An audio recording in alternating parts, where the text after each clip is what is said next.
আসসালামু আলাইকুম মাফুরা ভাইয়ারা, কিরম আছেন? আশা করি আলহামদুলিল্লাহ ভালো। তো আজকে কি রান্না করবো দেখেন, মাছের পেডি মাছ দিয়া আলু ভাজিয়া রান্না করবো। তো আগের তরকারি আছে, আজকে মূলত শুধু এক তরকারি রান্না করবো। দেখেন আজকে সিলভার মাছ আনছিল, তো সিলভার মাছ পেডি 3টা শাক আলু কাটটা লইছি, লাল লাল কইরা ভাইজা তারপরে রান্না করবো। তো আমি প্রথমে পাইপেনে তেল দিয়ে গরম করে লইছি, আর এখানে লবণ দিয়ে নিছি, হলুদ দিয়ে নিতেছি। এখন মাইখা লমু ভালো করে, মাইখা তারপরে একে একে টানাইমু। তো আমি হলুদ লাগাইতেছি আস্তে আস্তে করে। পাইপেনে তেল গরম হয়ে গেছে, আমি এদিক দিয়ে হলুদ মাখাইতেছি, এখন দিয়ে দিতেছি। দেখেন পরপরে আওয়াজ ছিটতেছে, এদিকে আমি মাছটা দিয়ে দিছি।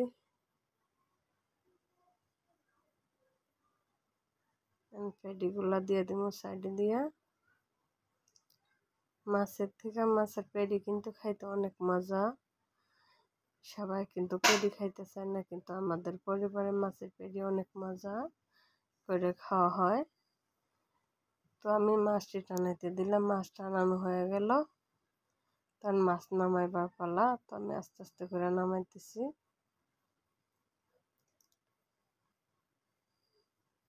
তো মাছ উঠাইতে যাইতেছি, মাছ উঠতেছে না, তখন দুইটা দুইটা করে উঠাই নিই, তারপরে বাকিগুলো একসাথে উঠাই নিব। একটা উঠাইতে গেছি, এখন 3টা একসাথে লেগে রয়েছে। দেখেন কি জ্বালা, বাজা কাটি দিয়ে উল্টাইতে গেছি, এখন একটা উঠে আরেকটা উঠে না, এখন 3টাই একসাথে উঠা লইতাছি। এই যে মাছটি ভালো কইরা বাইজা লইছি, মশ মশা কইরা। এখনো হলুদের মধ্যে মাইখা আলুগুলা দিলাম সাইরা, এখন লাইরা দিমু বিছায়া, তারপরে দিয়ে দিমু সাথে একটু তেল, হয়ে যাব ভাজা। এখন মনে করেন যে আমি মাছগুলা হাঁড়িতে রাখলাম, তো মাছটা লইতে গেছি গেছে গা বাইঙ্গা। তখন সমস্ত মাছটি হাঁড়িতে রেখে তারপর আলুগুলা ভাজা হয়েছে। আমি দেখেন একেবারে লাল লাল করে ভাজা লইছি, খুব সুন্দর করে। এটা কাঁচা মানে এমনি খাওয়া যাবো আর কি, তো এমন করে ভাজি লইছি। চাইলে আপনারা এইভাবে রান্না করে খাতে পারেন। তো আমি এখন আলুগুলা উঠাইম একটু পরে। তো মাঝখানে পেঁয়াজগুলা দিয়ে দিমু, টমেটোগুলা দিয়ে দিমু, ভাজা হইলে তারপরে মশলাটা দিম। তো আমি পেঁয়াজ দিয়ে দিছি, এখন আলুগুলা উলাইমু, উলাইয়া তারপরে আমি ভাজি লইমু।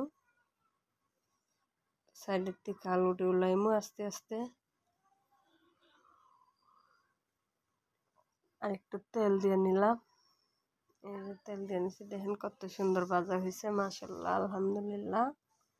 এখানে টমেটো, কাঁচামরিচ, ধনিয়া পাতা লয়ে লইছি, মাছের মধ্যে দিয়া লাইমু। তো এখন টমেটোগুলা দিয়ে দিমু। দেখেন এই যে টমেটোগুলা দিয়ে দিলাম। টমেটোগুলা ভাজা হইলে যে কাঁচামরিচগুলা দিয়ে দিলাম, ভাজা হইলেই জল দিয়ে দিমু। দিয়া মশলাগুলা দিয়া তারপরে বলক আসলে দিয়ে দিমু। আমি নাড়তাছি ভালো করে, ভাজা হয়ে এলো। ভাজা হইলে এই যে ভাজা হয়ে গেছে, এখন আমি জল দিয়ে নিমু। ঝোল দিয়া তারপরে ভালো করে মশলা দিয়া ভুনাইয়া তারপরে আমি মাছ আলুগুলা ছেড়ে দিমু।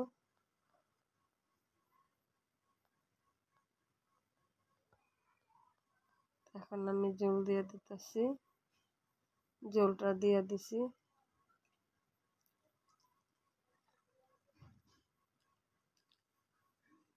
এখন মরিচ দিয়ে দিলাম, আর একটু দেই, যেহেতু আলু দিয়া রান্না করতেছি, একটু ঝাল হলে ভালো লাগবে। তবে এরকম জাল নয় মরিচ, আমি মরিচ অতিরিক্ত আমরা জাল খাই না। তো এখন আমি মশলাগুলো দিয়ে নিলাম, দিয়ে লাড়া নিতেছি। তো প্লিজ একটা কথা বলি, যারা যারা আমার ভিডিওগুলো দেখতেছেন প্লিজ দয়া করে বলে আমার ভিডিওটাতে একটা লাইক সাবস্ক্রাইব করবেন। আর আমার ভিডিওটা ভালো লাগলে অন্য কারো দেখার সুযোগ করে দিবেন। তো আমার মশলা বলক এসে পড়ছে। বলক আসার পরে আমি মাছ আলু একসাথে দিয়ে দিলাম, দিয়া একটু মাখা মাখা করে নাড়া দিলাম, দিয়ে আর একটু ঝোল দিমু।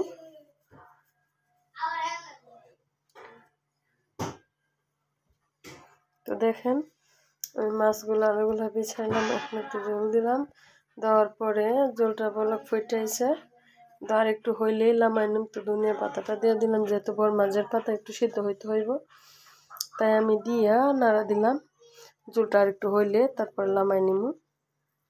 তো আমার ঝোল হয়ে গেছে, আমি লামাই নিতেছি। তো দেখেন তরকারিটা খুবই সুন্দর, মাশাআল্লাহ অসাধারণ হয়েছে। যারা যারা আপনারা এভাবে রান্না করে খেতে পারেন, খাইতে পারেন। খোদা হাফেজ।